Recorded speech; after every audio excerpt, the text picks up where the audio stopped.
Welcome back to Carneades.org. Today we're going to be continuing with 4 famous puzzles in the philosophy of language with Russell and Frege. In this video, we're going to be looking at the puzzle of the negative existential, or denying the King of France. What do I mean by negative existential? Well, existential is claiming that something exists, and negative is denying something. So a negative existential would be denying that something exists, and we want to deny that the present King of France exists. But are we going to be able to do that? Let's see.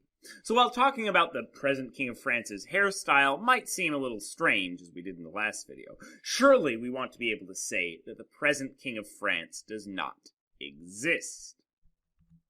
However, this is going to prove problematic, as if the statement, the present King of France, fails to refer to anything, we cannot meaningfully say that it does not exist, because one of our terms doesn't refer. It would just be like saying, blah, blah, blah, doesn't exist.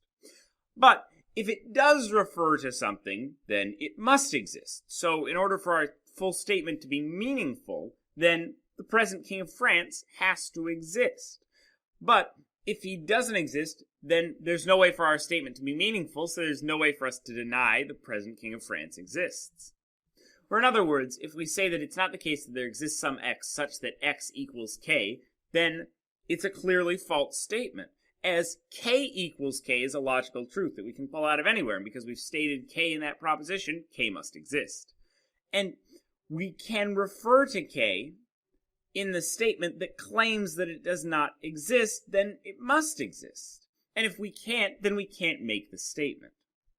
Basically, if we're allowed to refer to some King of France as not existing, then that King of France must exist and the statement must be false. But if we can't refer to that King of France because he doesn't exist, then we can't make the statement in the first place. The puzzle is therefore, how can we claim that anything does not exist when it must exist to be referred to? That was the puzzle of negative existentials. Next up, we're going to look at Russell's solutions to these last 2 puzzles. Watch this video and more here at Carneades.org, and stay skeptical, everybody.